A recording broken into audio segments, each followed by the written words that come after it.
انسان کو خبردار کر رہا ہے، اللہ تعالیٰ انسان کو یہ بتا رہا ہے کہ انسان، کیا تجھے خبر ہے تیرے ساتھ اب کیا ہونے والا ہے؟ کیا انسان تجھے خبر ہے کہ اس دنیا سے تو جانے والا ہے؟ لیکن انسان تیرے اوپر ایک نہیں بلکہ کئی ایسے وقت آنے والے ہیں جو تیری ہستی اور تیرے وجود کو ہلا کر رکھ دیں گے۔ تو ایک وقت میں پریشان ہو جائے گا۔ انسان، موت جو ہے یہ برحق ہے۔ انسان غور تو کر، تیرے سامنے موت اپنی پوری طاقت کے ساتھ سختی لے کر تیرے سامنے کھڑی ہے۔ تو نے کبھی غور کیا کہ تیرے ساتھ موت محبت کرتی ہے یا تیرے ساتھ موت نفرت کرتی ہے؟ کبھی تو نے غور کیا؟ ایک ایسا انسان جس کے سر پر موت کھڑی ہو، دنیا سے دن جانا مقرر کیا گیا ہو کہ دنیا سے ہم ایک دن چلے جائیں گے، یہ وقت مقرر کیا گیا ہو، تو پھر بھی انسان غفلت میں پڑا رہے۔ تو جیسے حضرت سیدنا ابو بکر صدیق رضی اللہ تعالی عنہما نبی کریم صلی اللہ تعالی علیہ وآلہ وسلم کے بڑے پیارے صحابی رسول، سرکار کے بڑے پیارے دوست تھے۔ آج ایک میں اللہ کے دوست کے حوالہ سے اور دنیا کے حوالہ سے ایک بات کرنا چاہوں گا۔ جیسے حضرت سیدنا ابو بکر صدیق اپنے اکثر خطاب میں یہ جملے کہا کرتے تھے، اکثر آپ یہ کہا کرتے تھے اپنے خطبے کے اندر کہ کہاں ہیں وہ لوگ جن کے چہرے چمک دمک سے نکلا کرتے تھے گھر سے؟ وہ کہاں گئے چہرے جو چمکا کرتے تھے؟ وہ کہاں گئی زبانیں جو گرجا کرتی تھیں؟ وہ کہاں گئے بہادر جو لڑا کرتے تھے؟ وہ لوگ جنہوں نے شہر بنا کر انہیں مضبوط کیا، کہاں ہیں وہ؟ کہاں وہ بہادر گئے جو بڑھ چڑھ کر لڑائی میں حصہ لیتے تھے؟ زمانے نے ان کو تباہ کر دیا، قبروں کی اندھیریوں میں جا پڑے ہیں وہ لوگ۔ اپنی جانوں کے لیے کوئی نجات کی صورت تلاش کر لو حضرات، یہ دنیا فانی ہے، یہ ہم سبھی چھوڑ جائیں گے۔ اے دوست سن، دنیا سے دل نہ لگا، یہ دنیا بڑی فریبی ہے، یہ تیرے ساتھ رہنے والی نہیں ہے۔ اگر تیرے ساتھ کسی کا تعلق ہے، اگر تیری نسبت اچھی ہوئی، تیرا تعلق کسی اللہ والے کے ساتھ ہوا، تیری نسبت کسی برگزیدہ اللہ کے خاص ولی کے ساتھ ہوئی، تو وہ تیری نسبت کام آئے گی۔ جب قبروں سے نکالے جاؤ گے، آواز آئے گی ماں کے نام پر، کوئی آگے سہارا دینے والا پھر نہ ہوگا، وہاں پر پھر تم اپنے شیخ کے ساتھ، اپنے امام کے ساتھ، اپنے مرشد کے ساتھ تم اٹھائے جاؤ گے، پھر اللہ کی بارگاہ میں جاؤ گے۔ جیسے سورہ بنی اسرائیل کے اندر اللہ تعالیٰ نے ارشاد فرمایا، اللہ فرماتا ہے وہ کل قیامت کے روز تمہیں تمہارے اماموں کے ساتھ اٹھایا جائے گا۔ وہ امام شیخ ہیں، وہ امام جو ہیں وہ انسان کے مرشد ہیں۔ لوگ کہتے ہیں مرشد کا کہاں پہ لکھا ہے؟ کہاں پہ لکھا ہے یہ پیری مریدی کا؟ میں بتاتا ہوں، سورہ بنی اسرائیل کو پڑھ کر دیکھیں۔ اللہ تعالیٰ نے کہا کہ تمہیں تمہارے اماموں کے ساتھ اٹھایا جائے گا۔ وہ امام کون ہوں گے؟ یہ مسجدوں کے امام نہیں ہوں گے جن کو ہم نے تنخواہ پہ رکھا ہوا ہے۔ ہمارے امام وہ ہوں گے جن کی طریقے کے مطابق، جن کی رہنمائی پر، جن کی ساتھ ہم محبت کر کے یہ دنیا پر گزر بسر کر رہے ہیں، دنیا پر ہم اپنی زندگی گزار رہے ہیں۔ جنہوں نے اچھی زندگی کی ان کا ساتھ اچھوں کے ساتھ ہوگا، جنہوں نے بری زندگی کمائی ان کا ساتھ بروں کے ساتھ ہوگا۔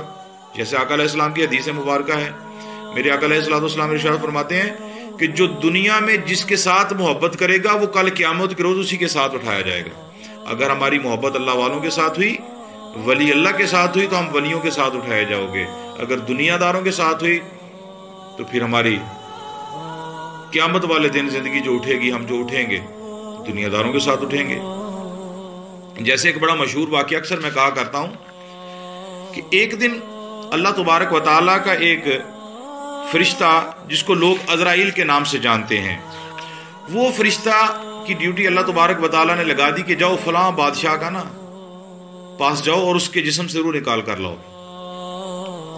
حضرت اکرامی، میں آپ کو بتانا چاہتا ہوں کہ جو ولی ہوتا ہے، اللہ کے قرب والا ہوتا ہے، جو مومن ہوتا ہے، اس کا دنیا میں رہنے کا کیا طریقہ ہوتا ہے اور اس کی روح کیسے نکلتی ہے۔ اور جو دنیا دار ہوتا ہے، جو مومن نہیں ہوتا، جس نے زندگی اپنی دنیا کے نام پر کمائی ہے، جو عیاشی میں زندگی گزارتا ہے، اللہ کا قرب حاصل نہیں کرتا، اللہ تعالیٰ کے قریب نہیں جاتا، اللہ کا دوست نہیں بنتا، اس کی زندگی کیسی ہے؟ سنیں، ایک بادشاہ تھا، ملک الموت اب اس کے پاس جاتا ہے۔ وہ بادشاہ نا اپنے نوکر چاکروں کو، اپنے غلاموں کو حکم دیتا ہے کہ میں فلاں مارکے پہ جانے لگا ہوں، میں فلاں جنگ پہ جانے لگا ہوں، تو جلدی کرو میرا لباس لے کر آؤ۔ اس کا ایک لباس لایا جاتا ہے، وہ پسند نہیں کرتا، وہ کہتا دوسرا لباس لے کر آؤ۔ دوسرا لباس لایا جاتا ہے، پسند نہیں کرتا، حتیٰ کہ وہ 7 لباس جو ہے نا وہ تبدیل کر لیتا ہے۔ 7ویں نمبر پر ایک بہت قیمتی لباس اس کے پاس آیا، اس نے اسے پسند کیا، اپنا لباس جسم پر پہنا، غرور تکبر کے ساتھ بن ٹھن کے اپنی سواری پہ بیٹھا۔ سواری لانے کے لیے اب سواری کے لیے انتظام کیا گیا، سواری لاؤ، یہ گھوڑا نہیں، یہ گھوڑا نہیں، یہ گھوڑا نہیں، ایک تیز رفتار گھوڑا لایا گیا، اس پر سواری اس نے کی۔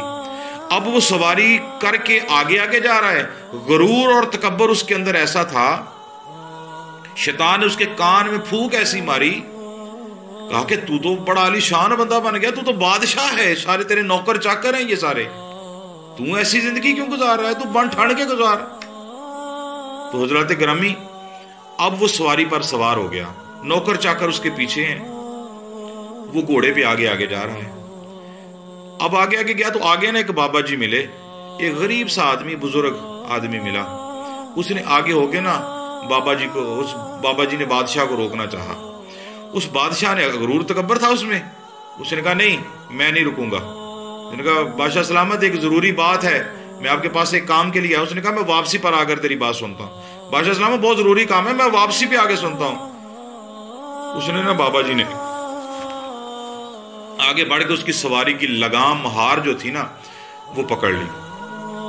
اب جب مہار پکڑ لی نا تو کہا کہ بابا چھوڑ، نہیں میں چھوڑوں گا نہیں، ضروری بات ہے۔ اس نے پھر چھڑانے کی کوشش کی، لیکن بابا جی نے اور زور کے پکڑ لی، سواری تھوڑا سا تنگ کرنے لگی، تو بادشاہ نے کہا میں کہیں گر نہ جاؤں۔ اس نے کیا کیا، اس نے آہستہ سے کہا کہ میں بادشاہ سلامت تجھ سے ایک ضروری بات کرنا چاہتا ہوں، میری بات سن کے جا۔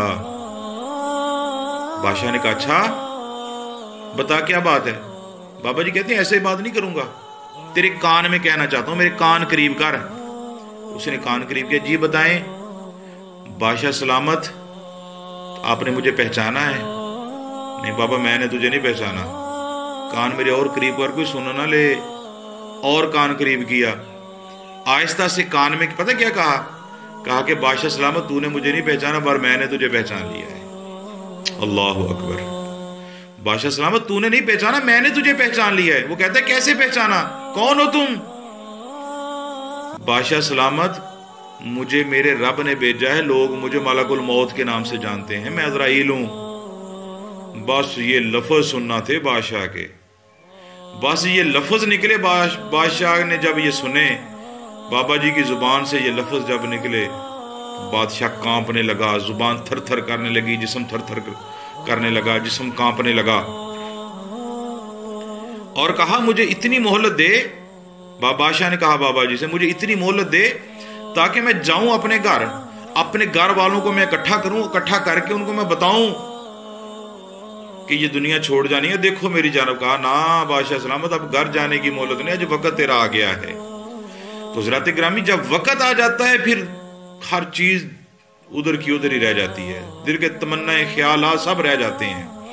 کہا کہ بادشاہ سلامت نہیں، اب مہلت نہیں ہے، اب میرے مالک نے، میرے رب نے جو مجھے ٹائم دیا تھا وہ تیرا مقرر ٹائم آ چکا ہے۔ پھر جسم سے روح نکالی گئی۔ وہ بادشاہ ایک جس طرح لکڑی کسی اونچائی سے گرتی ہے نا، بادشاہ کی جسم سے روح نکلی، وہ زمین پر گر گئی۔ حضرات غور کرو، ایک بادشاہ جو کپڑے پسند نہیں کرتا تھا، سواری پسند نہیں کرتا تھا، غرور تکبر میں تھا، اتنے نوکر چاکر اس کے پیچھے تھے، وہ اسے بچا نہیں سکے۔ تو حضرات ہر انسان اس دنیا سے جانا ہے، بس اللہ والے بن جاؤ، اللہ کے ولیوں کے ساتھ محبت کر لو، اللہ کے ساتھ محبت کر لو، اللہ کے برگزیدہ بندے بن جاؤ۔ تو جب اللہ کے برگزیدہ بندے بن جاتے ہو نا تم، جب اللہ تعالیٰ کا قرب حاصل کر لیتے ہو، اللہ تعالیٰ کے جب تم دوست بن جاتے ہو، پھر پتہ کیا ہوتا ہے؟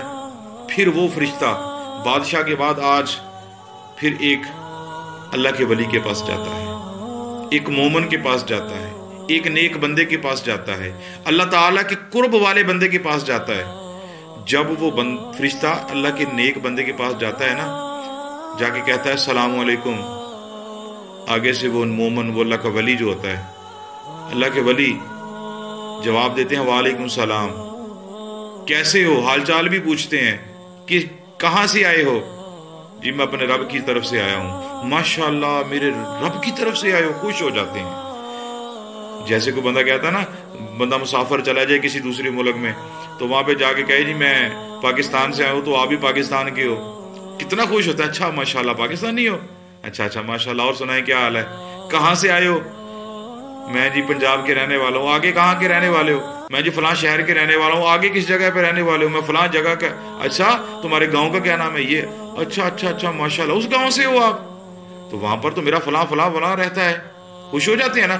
اسی طرح جب اللہ کے اس ولی نے جب پوچھا نا کہاں سے آئے ہو، جی میں اللہ اپنے رب کی طرف سے آیا ہوں۔ ماشاءاللہ میرے اللہ کی طرف سے آئے ہو، بتاؤ تمہارا نام کیا ہے؟ میرا نام جی ملک الموت ہے۔ او ماشاءاللہ میں تو تجھے ہی یاد کر رہا تھا، میں تو ہر وقت تجھے ہی یاد کرتا رہتا ہوں، تو نے اتنی دیر لگا لی، میں تو تیرا منتظر تھا۔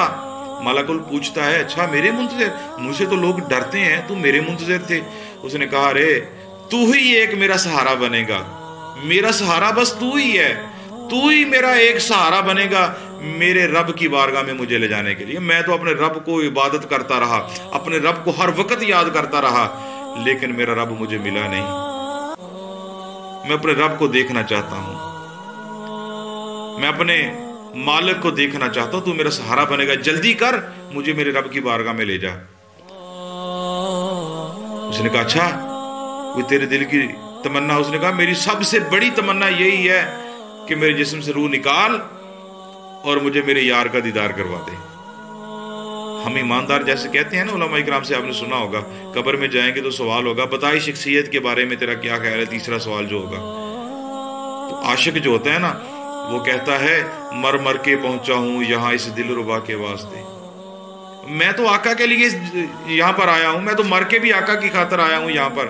اب بھی پوچھتے اس کے بارے میں کیا خیال ہے، یہ تو میرے آقا ہیں۔ وچ قبر دے دل گھبراوے گا، اتھے کوئی نہ آن چھڑاوے گا، اتھے کملی والا آوے گا، آ کے اے فرماوے گا اینو چھیڑو نہ یار نکیرو، اے غلام میرا اینو سون دیو۔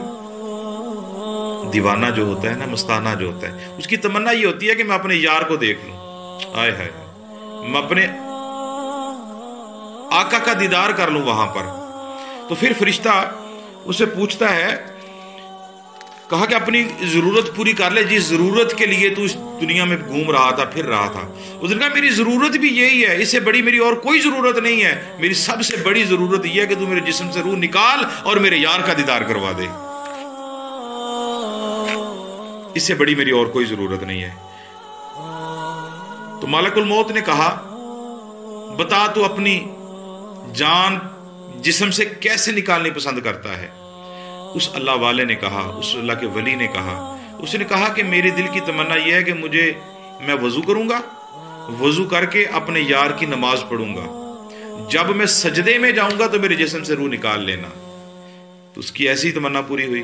تو حضرات گرامی یہ دو باتیں بتانے کا میرا مقصد یہ تھا، آج کا میرا موضوع بھی تھا دنیا اور اللہ کا قرب۔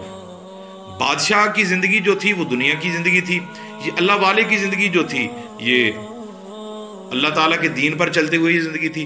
آپ احباب ذرا غور کرو، آپ موت کیسی چاہتے ہو؟ موت تو آئے گی، سبھی کو آئے گی، کوئی زندہ نہیں رہے گا، موت سبھی کو آئے گی۔ آپ کس طرح اپنی موت نکالنا چاہتے ہو؟ آپ اللہ کی بارگاہ میں کس طرح جانا چاہتے ہو؟ دنیا کے معاملے میں جانا چاہتے ہو یا اللہ کا قرب لے کر جانا چاہتے ہو؟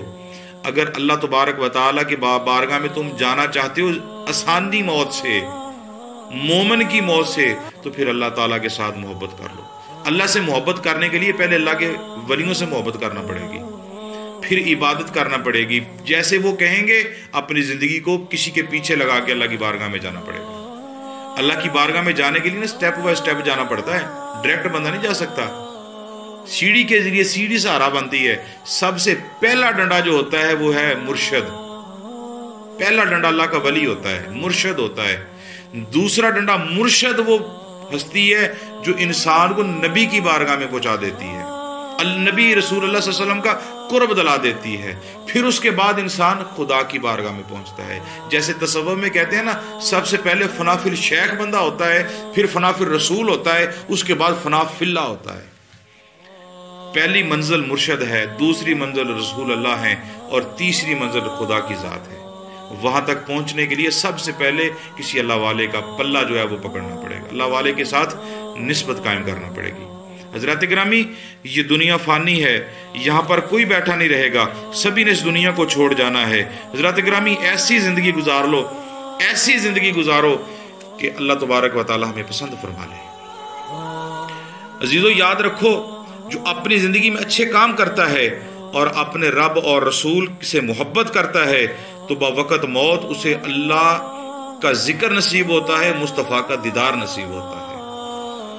جو اپنی زندگی اچھی نہیں گزارتا، میرے آقا علیہ الصلوۃ والسلام فرماتے ہیں، جس نے ساری زندگی ایسے ہی گزار دی، عمل نہ کیا، مرتے وقت جب اس کے جسم سے روح نکل رہی ہو تب بھی اسے کچھ یاد نہ آئے کہ میں اپنے رب کا بندہ ہوں، ایسا بندہ بغیر حساب کے اللہ تعالیٰ اسے جہنم عطا کر دیتا ہے۔